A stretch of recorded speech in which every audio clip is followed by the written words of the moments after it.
Hi, my name is Sarah Joy. I'm a inLIFE Wellness studio owner here in Texas, and I'm here to answer questions for Mike. Sarah, thank you very much. Exciting times there in Dallas, and especially for you. Congratulations. I heard you opened your second location, which we'll get into some questions. But if you don't mind starting from the beginning, tell me a little bit about yourself. What, start at the beginning in terms of how did you find in life? What did you like about it? What was different? Anything you want to talk about there? Yeah, so I am a Pilates instructor here in the area. I've been teaching group fitness for over 20 years here in DFW. And I had a really wonderful member at a big box gym that I was working in. She said, "Hey, I've got this wonderful friend named Scott and Lauren. They're opening up a new Pilates franchise here in the US from Australia. And I want to introduce you guys."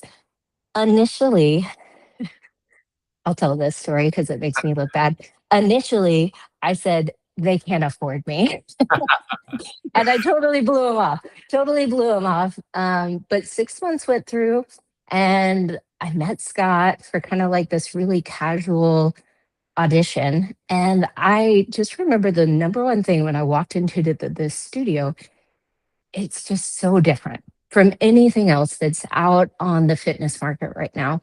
Everything's like flashy, everything's neon lights, everything's like the aesthetic for the 20-year-old person who's already really fit. And when you walk into inLIFE, it's like a softness, right? The colors were really soft. There was fabrics on the wall. There was this like ocean beachy breeziness to the space. And then you sit and you talk to Scott, and he's just like, "Hey, do whatever you want." I was asking, like, "Hey, what kind of audition are you looking for? Do you want to see classical, contemporary? Like, what kind of Pilates do you want to showcase?" And he just looked at me and he was like, "What do you enjoy? Teach that."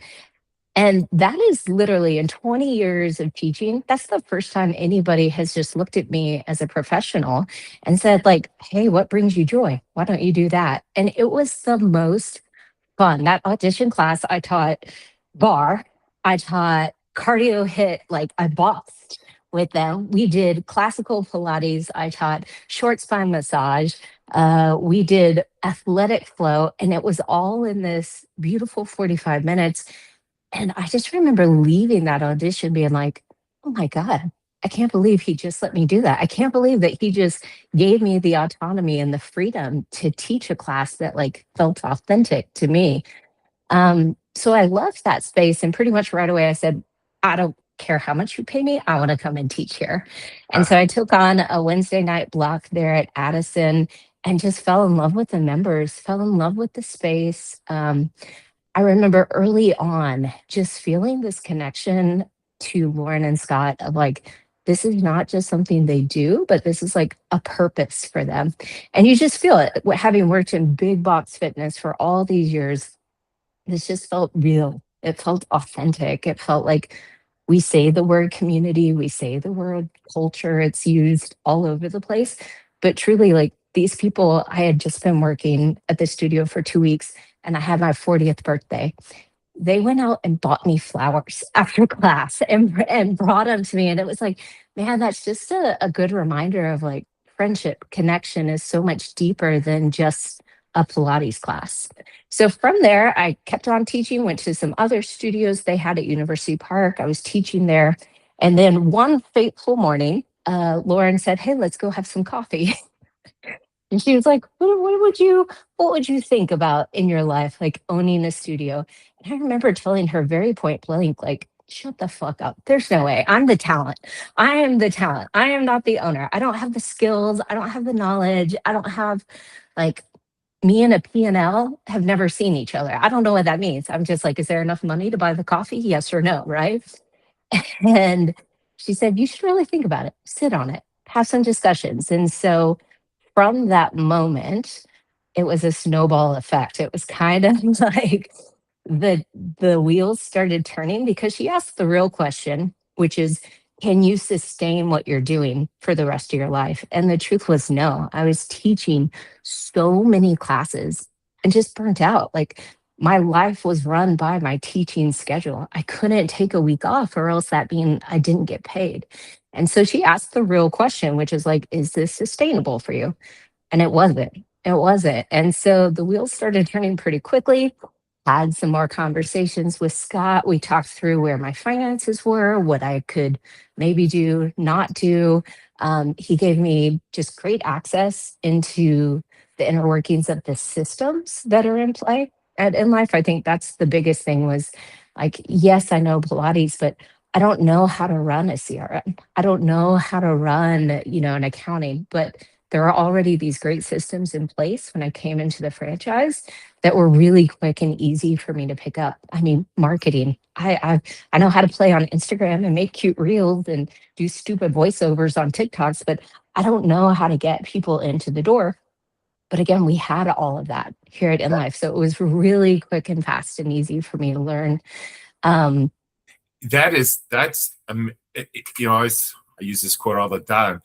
So that's quite the story. And you connected with Scott, and you connected with inLIFE, and you became an instructor first, and then you became a franchise owner.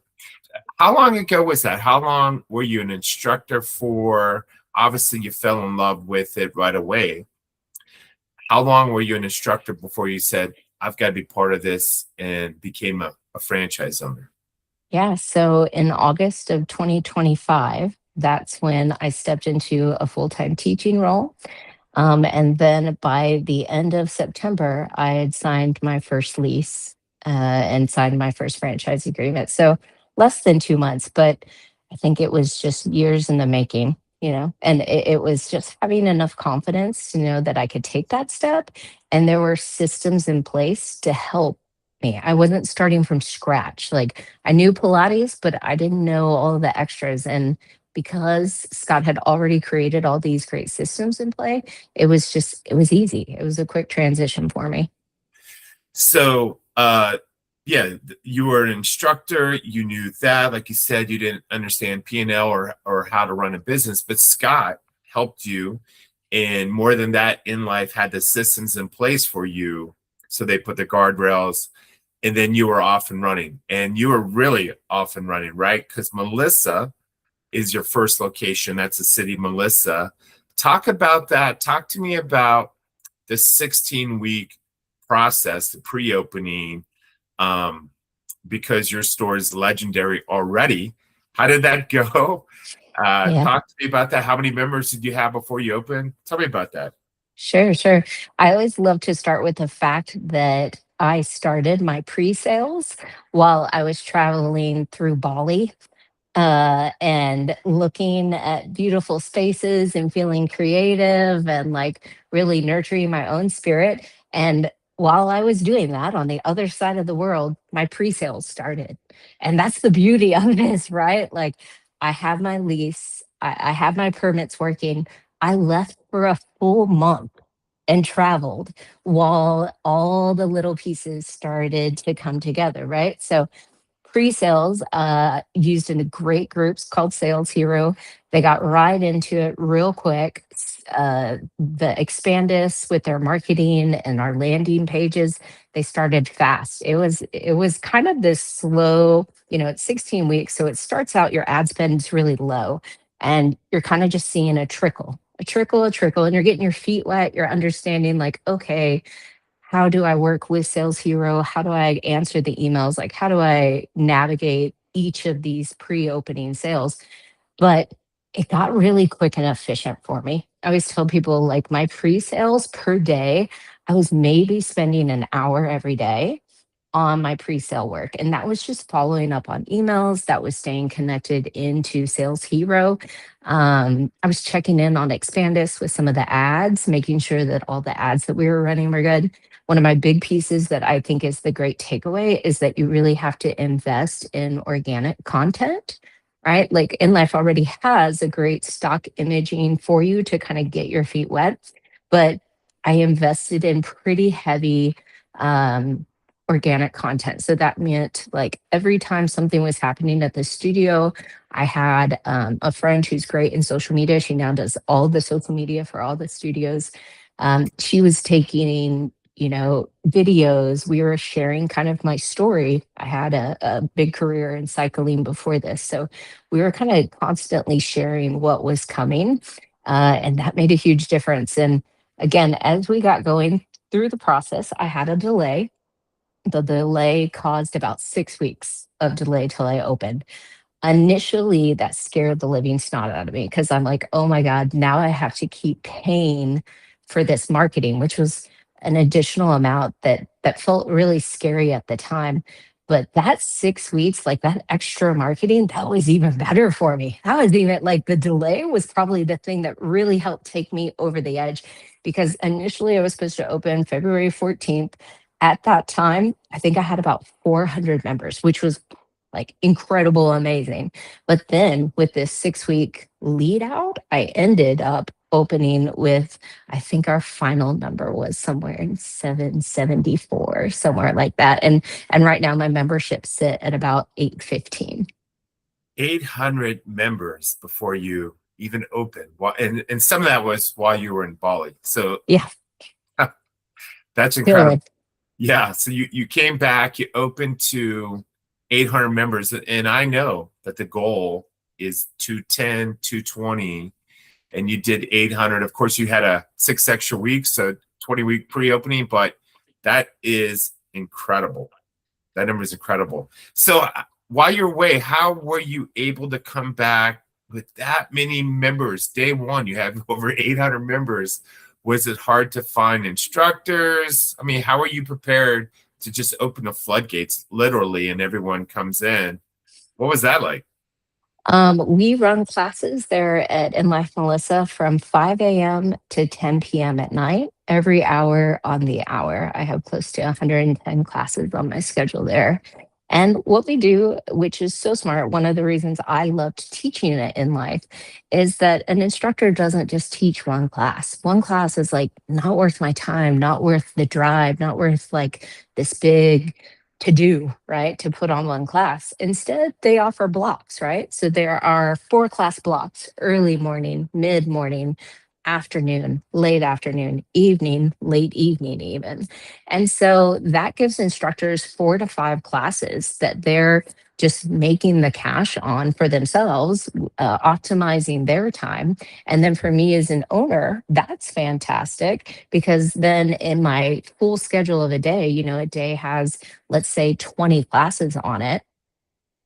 Not quite 20, but say for numbers sake, if I had 20 classes on it, everyone's teaching 4 classes. That's only 5 instructors for that day that are needed. So those blocks really help you find great teachers who are excited to teach full blocks. Um, we put in those fusion classes in there, which makes it exciting for the members.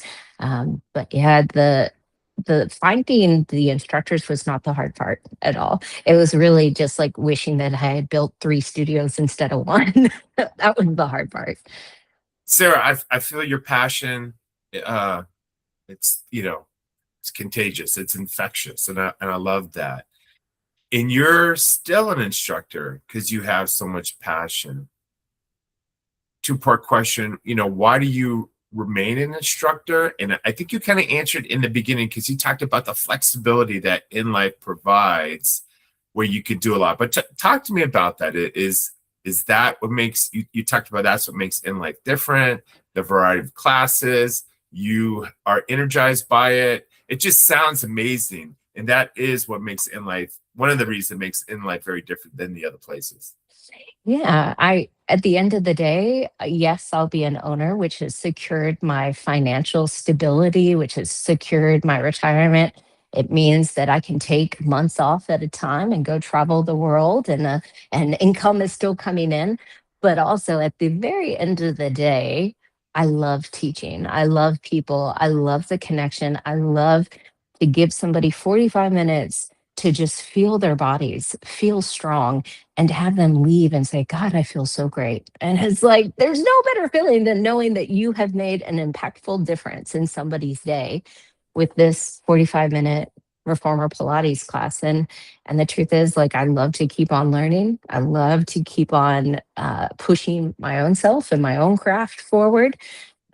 And I also think it's really fun because the members love to see my name on that schedule, and they just love like the idea that like, hey, I'm not just some figurehead out here in no man's land. Like, no, I'm a real person who really loves this and wants to be involved with their lives. So you've built a community in your location. I know inLIFE has a community as a whole, but it sounds like every location has its own community. So Absolutely. tell me about that. Have you bonded with your members? I know you get a very rewarding feeling for teaching them and they come thank you. But talk to me. Do they hang out? Do they want to talk to you? Do they, they look for your name on the schedule list? Do you have other instructors? I'm sure you do, where they want to, interact with them. Do they interact with all the instructors? What is that community like? Yeah. So that community, I really believe we started the community all the way at the beginning at pre-sales. That's where we started the community. It was this idea of like, hey, let's get together on social media. You follow me, I'll follow you. I'm going to show you my life. I did a ton of days in my life thing so that they knew they feel like they knew me. They felt like they made decisions with me. When I had huge construction drama, I didn't just like gloss over it. It was all over Instagram. Like you saw my stories of me and like cry phase and like, oh, I'm so sorry, right? And so it's like that community got built online first. And then when we opened the door, we started it, with the instructors. My team of instructors, like they hang out together after classes for hours on end, just hanging out and chatting. They want to be there. And I do that. I keep that space available to them so that they can like expand and grow together. And I feel like the instructors, their closeness then translates into the members. The members are like, oh, this isn't people fighting for classes or fighting for members. They're just all together in this group. Like they felt that community within the instructors. I love watching our community, like our online social media presence is just constant. Like you have them tagging us day in and day out. They're sharing their big wins when they start like grabbing the heavier weights on a lift class, or you just really know that you've captured them when they want to start sharing their wins with you. And the tea table, right? We have like all these little things that seem so little and innocuous when you're not in the community, but once you get in it, you see its value. That little tea table stays full all day, all day. They're sitting having tea, they're chatting, they're laughing. Um, I, I mean, like it's a constant kind of rotation of everybody just having a space to like show up, a third space. Scott says that all the time, and it's just the truth. It's like they go to work, they go to the grocery store, they go to work, they go maybe somewhere else, but like we're there third space that's in between. It's a gym, it's a hangout, it's a community center for them. Um, and then we also make sure that we have events that foster that, right? So we have fun little, challenges where they all get to post things online about how far they are in the challenge. Or we had theme nights. Oh my gosh, the 70s theme night was a mess. Um, we have nights where they can do what we call social media nights, where they can come in and use the studio to film their cute little silly reels that they love to like post and redo. And it's like free user generated content for us. So it's just kind of all these little spaces where you just say, all right, here's a space. How can we fill it with the things you guys love to do? Love that. I've heard about the tea table from everyone I've spoken with. So I love the stories about the tea table. Now you talked about, some construction problems while your first opening, and that was the delay that pushed it back that 6 weeks. Talk to me about the support you received from corporate. Scott, Joe, Shane. Did they help you? Did they calm your fears? Like, how supportive are they? Do you call them often? What's that relationship like? Yeah, I mean, Joe and Shane, because they're just here so constant in the HQ side, pretty much anything that I'm kind of like, I'm not sure about, I don't know, I'm giving them a quick little message. We talk on a pretty regular basis. Our WhatsApp chat is very active together. And yeah, whenever kind of the big construction woes came, what helped more than anything was just having somebody in your corner to be like, hey, I've done this before. This is normal. This happens.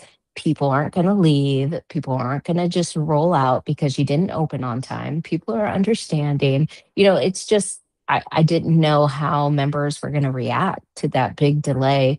Um, in truth, I had 400 members. I had two people who canceled, and then they came back around 3 more weeks later and signed back up. So I lost no one and gained everyone in that 6 weeks. And it was just great to have. I remember, you know, Shane and Joe, right before I open, I'm like, oh my God, my paint needs to be cleaned up. It's not perfect. It doesn't have the cleanest lines. Da, da, da, da. Like how do I make sure? And I love that Shane said to me, he said, Sarah, you make them feel loved and nobody gives a shit about your paint. And he's so true. Like if at the end of the day, you are providing a space where they feel welcomed, they feel seen, the little imperfections they'll look over as you get them fixed. We still get them fixed, right? But they'll look that over in the space of just having kind humans in front of them. And then even bigger from the corporate side, I called Scott. I remember very much sitting on the curb, crying my eyes out. Like, I'd called my partner. I was just like, oh, what am I gonna do? I don't have enough money. I'm not gonna make it. Da da da. And I just sat and had a very real conversation with Scott, and he just was like, all right, let's figure out the things we can control in this situation with your cash flow. And from here, we'll take some steps back. And it was just kind of that feeling of like, I could call him, right? Like, he's somebody who's there, who's in it with me. It's not just like this spearhead out in the middle of nowhere. Like, there are real people. Haley, even at HQ, I mean, Tamara, even I remember talking and meeting her, Kelly too, just about all these different pieces of studio creation and aesthetics. Like, I'm not great at design. Like, I don't know what I'm doing, So there was just so many little moments of, here's a picture of this. Here's what I did. Here's this idea. And then even big, just be able to say, hey,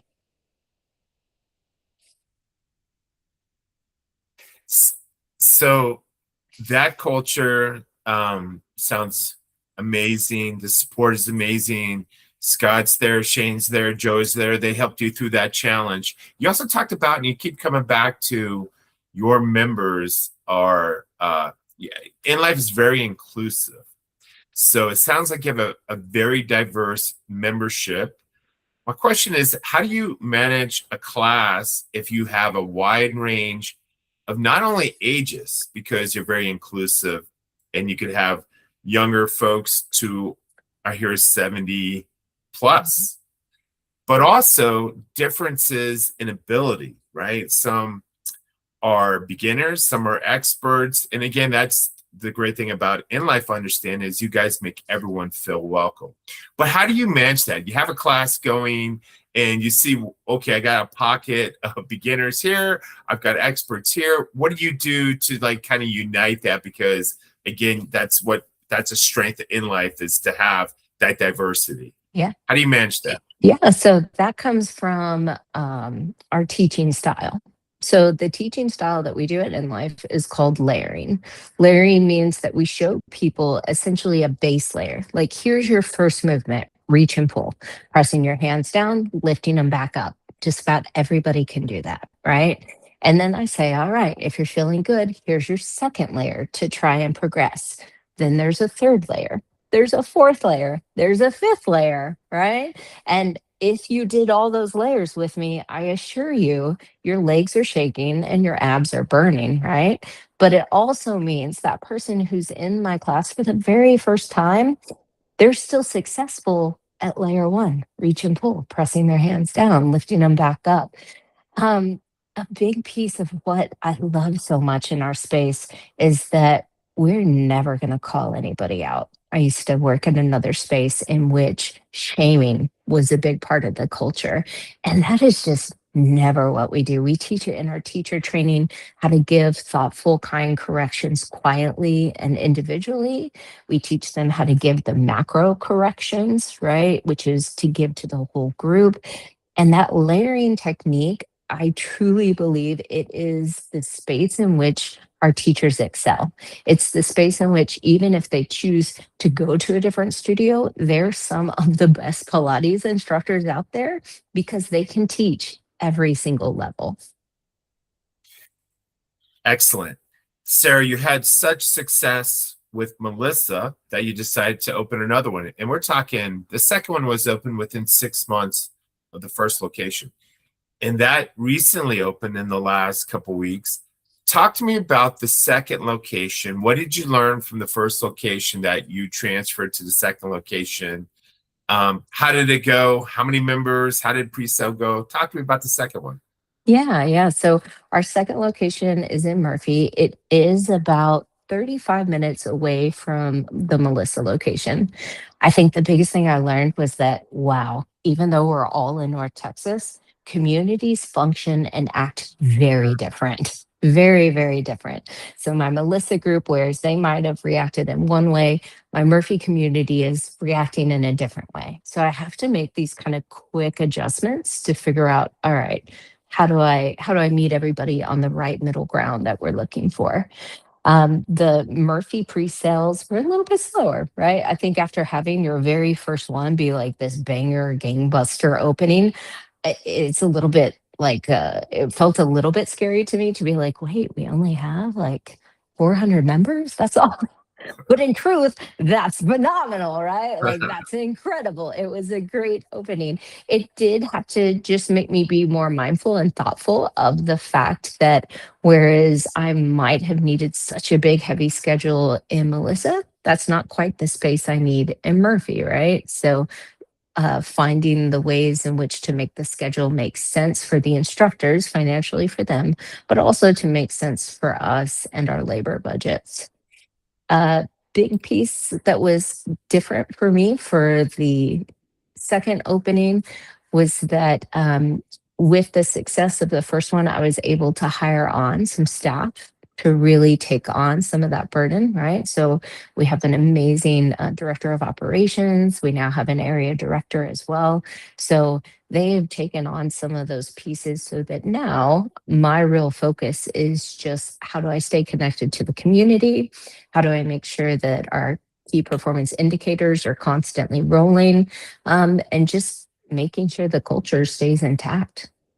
So how do you do that? How do you see you got the first location rocking, now the second one, and it's kind of phony when you say only 400, I guess, in comparison to over 800 on the first location. So it feels a little slower. But how do you do that? How do you, both locations are going, but how do you spend your time connecting with the community and keeping that going? Yeah, I actually take a ton of classes. I go to Murphy and I take classes with them. And I like, there is something that just connects when I'm in a lunch series right next to them and we finish and we're all like grabbing our butts and like rubbing them because they hurt so bad. And I do this joke where I look at them and I'm like, God, Pilates is hard, y'all. And we laugh and we stay connected into the work. Pilates as a movement is so beautifully done as a community. It's just, there's a level of grace to it. There's a level of like, it leaves you with this feeling of like, "Hmm, it's like a big exhale. Like Pilates is at the end of the day, just a big exhale. And so I go to a ton of classes. I connect in. I'll use that time to then afterwards give some feedback to instructors to make sure they're feeling good, help just keep the quality up on all of our classes. And then, yeah, that tea table can do wonders. I truly believe, like, we've had people be like, I think I'm going to actually cancel next month. Da-da-da-da. We sit and we chit chat at the tea table, and they're like, you know what? I'll actually upgrade to the 12 plaque instead. Like it's these little moments where you just say, you know what? Let me just spend time in the space. Time in the space has been really impactful for us. That's great. And so, I mean, I could just feel the energy. You love it. You're having a great time. Now you got Melissa going, you got Murphy going. What are your plans for the future? Are you doing more? What are you thinking? Yeah, I actually am opening two more studios in September. You know, I was like, doing one is too easy. Let me knock out two at the same time. I'm a psycho, truly. But two more locations opening up here in DFW. Very different, but it's so cool to kind of watch how they're connecting. It's interesting to watch. To me, I love now diving into the data of our marketing side. With Expandish, you get to see how each of the ads are performing and which ads are underperforming and kind of make those cuts to your ad spend appropriately. But it's been really fun to do that, like dive into like, wow, one location connected into this type of reel and this community connected into something totally different. At this point, we are at the stage where it's like, oh, we need instructors. And some of these spaces where you go way far out, there's not a lot of current talent, right? So putting a lot of time into making sure that you know, instructors who are coming fresh out of our in-life training are really prepped and ready to take on the commute, and then also to take on kind of the community and the culture of each of these spaces. Now, you have a great background, right? You are already applies instructors, so I mean, you step right in. You gelled with Scott. You guys went for it, and then you became an owner. Do you think an owner that doesn't really have that background, so you know, no background in health, wants to just get into a franchise? Do you think this is laid out for someone with no health background to step right in and do it? At the end of the day, we are not a Pilates business. That is not what we are. We're not a health business. At the end of the day, we're a relationship business. And so if you have a passion for helping people, no matter what your avenue currently is, right? But if you have the passion to form relationships, to have deeply connected, real communities of instructors, of members, then this can absolutely be your space. Yet again, I had no clue how to balance a freaking checkbook, even really. Let's be honest, right? And and you just pick up, there's systems in play to help you pick up these skills. There's the in-life teacher training that can teach you all that you need to know about Pilates, right? So that you can come in and be a knowledgeable owner. But at the end of the day, this is a relationship business. It's about loving people, meeting them where they're at, helping them feel seen, heard, and connected. And if you want that, you'd be a great owner. Very cool. Sarah, what advice would you give a brand new owner coming into InLife? What do you think would be important for them to think about because you've gone through it, they haven't gone through it, they're brand new? What kind of advice would you give? It's all going to be okay. Like, and I know that sounds generic, and I know that's not a good technical thing, but man, has that been helpful. Like every major thing. Oh, I'm gonna just tell you what happened recently. So recently at my Melissa location, I'm right next to a hibachi grill and sushi and hibachi. The building's brand new, but the hibachi grill, their freezer went out over the weekend. And so all of their freezer juices, blood, guts of dead fish, right?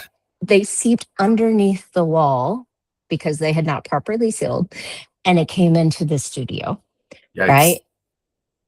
I'm a wellness Pilates reformer studio with fish blood and guts in my studio. And we run classes from top to bottom, right? Like total, oh my God, oh my God, oh my God, oh my God, right?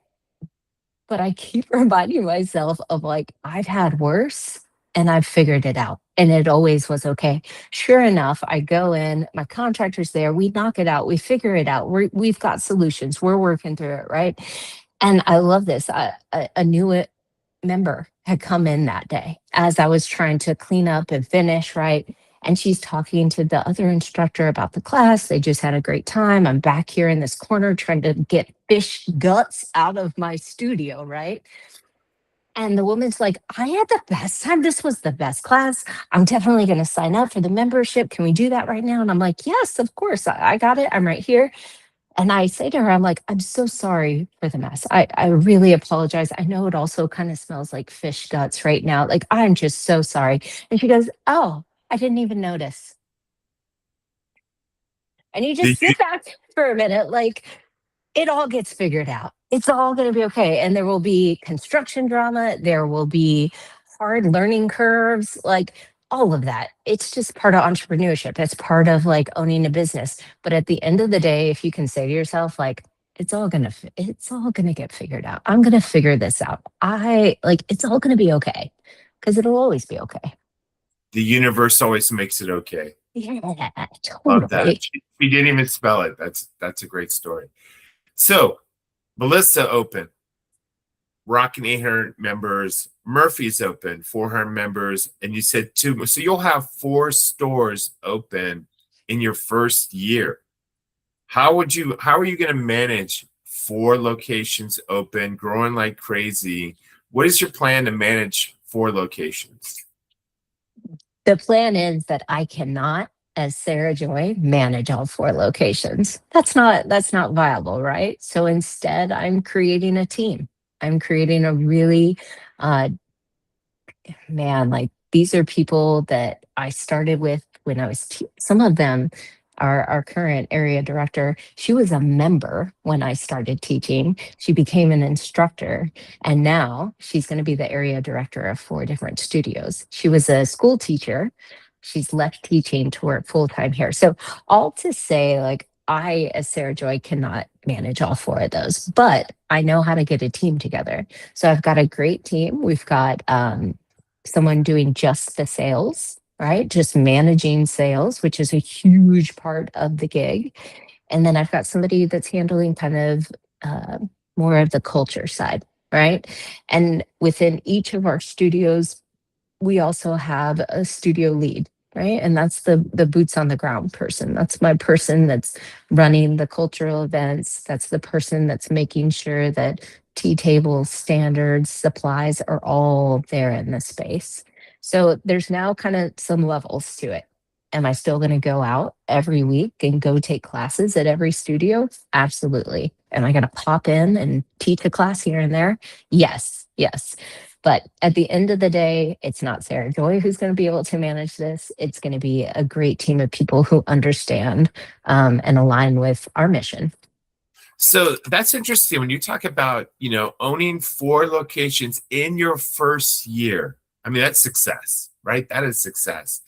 But you're talking about a situation where you have 4 inLIFEs, but you have more free time. You have the ability to go drop in and do, take a lesson when you want to different locations. You have time to travel. Talk to me. So it's really, once you have a studio up and running, if you do it right, if you build a great team, I'm hearing you have more flexibility, more free time. It's not like pulling you in to do all these activities. Is that correct? Absolutely. Absolutely. After for my first month there at Melissa, I was managing myself. My second month, I had Jenny come on in and take on the studio manager role. We're now almost 4.5, 5 months in. I maybe spend at most in a day for that studio about 15 to 20, maybe 30 minutes a day. And it's just mostly checking in with Jenny, making sure there's no big issues. Now, granted, when fish guts spill into your studio, yeah, you got to go check things out, right? Take a little bit more time. But on a day to day basis, it's really minimal and it's been beautiful for my life. It gives me a lot of space to go take classes, connect with the actual members. And then just on a personal side, at 40, almost 2 years old, this is the first time in my life, um, like the answer can be yes to things like yes, I can go travel to Greece for a week. Yes, I can, decide on a whim to go to Nashville for the weekend. Like, it's financial freedom, but it's the actual physical freedom of time. That is incredible. Sarah, you are having great success. Your energy is infectious. Your story is great. Thank you very much for sharing that with me. I really appreciate your time today. Yeah, thanks, Mike.